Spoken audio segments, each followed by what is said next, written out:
de Céline Rousset. Nous sommes actuellement à son cabinet à Épinay-sur-Orge, où tu reçois bien entendu. Céline est énergéticienne, sonothérapeute. Alors énergéticienne, je pense que ça parle à beaucoup d'entre nous, sonothérapeute beaucoup moins. Céline, est-ce que tu peux nous expliquer en quelques mots en quoi consiste ton activité? Oui, bien sûr. Donc j'accompagne des personnes qui sont en période, qui vivent des périodes de transition, des périodes de changement. Ça peut être aussi un changement intérieur, bien évidemment, et qui ont besoin de prendre soin d'elles, de se ressourcer, de retrouver un équilibre en douceur, et pour prendre leur place en fait dans ce qu'elles sont en toute authenticité. D'accord. Alors ça m'éclaire un petit peu. Pas suffisamment tout de même. Est-ce que tu peux, parce que ça m'intrigue, comment on devient, nous expliquer comment on devient sonothérapeute? Est-ce qu'il y a une formation, un enseignement, une pratique? En quoi consiste vraiment la sonothérapie? Oui. Alors, dans mes accompagnements, dans mes séances, je travaille avec de la sonothérapie, des soins énergétiques aussi, et des huiles essentielles, donc en olfactif ou en massage. D'accord. Voilà. Donc la sonothérapie, c'est une thérapie d'accompagnement par les sons qui visent au bien-être. Donc je comprends mieux. Voilà. D'accord. Et oui, il y a une formation pour devenir sonothérapeute.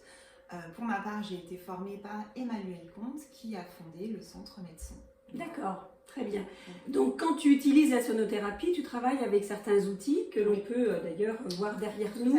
Tu peux nous en dire quelques mots? Oui. Donc je travaille avec des diapasons thérapeutiques que je vais poser sur des points en fait énergétiques du corps, sur des points de la médecine traditionnelle chinoise. D'accord. On va dire qu'en acupuncture, on utilise des aiguilles, en sonothérapie, là, on utilise des diapasons thérapeutiques. Ok. Voilà, mais pas que. Donc on va aussi, je vais travailler avec des bols de cristal, bol tibétain, mon tambour, ma voix. Voilà, je fais aussi, j'utilise beaucoup ma voix en chant intuitif. D'accord. Des koshis, enfin voilà, différents instruments.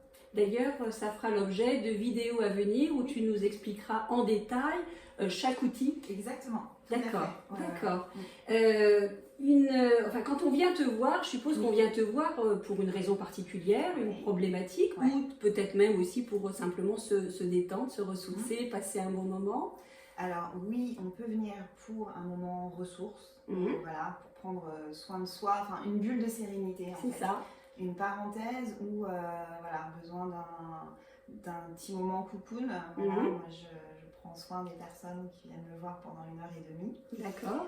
Donc ça va être vraiment un moment ressources. Et puis aussi pour une problématique bien particulière, ça peut être pour des maux de dos, des acouphènes, si ce n'est pas une conséquence d'une maladie, sinon c'est la maladie qu'il faut traiter. Bien sûr. Donc fatigue, vraiment, manque de vitalité, stress. D'accord. Pour la mémorisation aussi, pour développer la mémorisation, la concentration en travaillant sur les ondes cérébrales, ça peut vraiment aider. Voilà.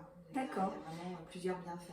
D'accord, donc tu viens de nous expliquer que la séance dure 1h30. Oui. Comment se déroule la séance? Oui, alors en début de séance, on va avoir un temps d'échange. Oui. Et puis on va poser une intention. Moi j'aime bien poser une intention pour chaque séance.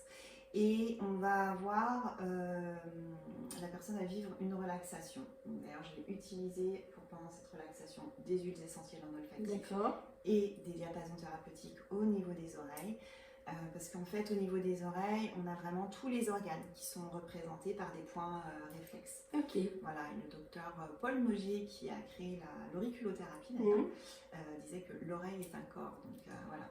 C'est assez imagé. Et d'ailleurs, si on regarde bien l'oreille, si on regarde à l'envers, c'est un fœtus. D'accord. Je vais observer les oreilles en rentrant. Donc voilà. D'accord. Est-ce qu'il y a une limite d'âge? À partir de quel âge on peut venir te voir et jusqu'à quel âge? Alors la sonothérapie, on va dire, elle s'adresse aussi bien aux enfants qu'aux adultes. Après, voilà, on s'adapte bien évidemment à l'âge de l'enfant, aux besoins. Bien sûr. Et puis la durée aussi. Et d'adapte la durée, bien entendu. Tout à fait. D'accord. J'ai vu que tu proposais en plus des formations.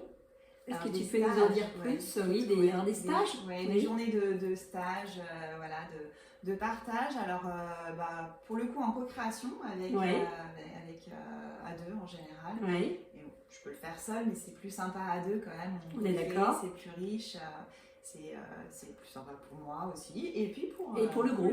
Oui, tout à bien. fait. Enfin, c'est différent. Ouais. différent. Oui. Et donc, des stages, effectivement, et puis des cercles de méditation, son, voix, chant de mantra, des voyages sonores également. D'accord. Voilà. Donc, comme je l'ai dit au tout début de la vidéo, tu reçois chez toi, à Épinay-sur-Orge, Oui. du lundi au samedi. Exactement. Et tu es présente également à l'Arbre de Vie à Aigli. Oui. 2 jours. 2 jours par mois. C'est 2 ça. jours par mois et 2 soirs par mois pour un cercle de méditation et un voyage sonore. D'accord. Voilà. Eh bien, écoute, je pense qu'on a dit l'essentiel. Il y aurait encore évidemment beaucoup de choses à dire. En tout cas, pour avoir fait le soin, je peux vous dire que j'ai passé un moment vraiment magique. Je vous incite fortement à prendre rendez-vous avec Céline pour vivre cette expérience, parce que c'est vraiment une expérience à vivre. Ouais, tout à fait. Céline, je te remercie. Merci à toi. Merci à vous. Au revoir.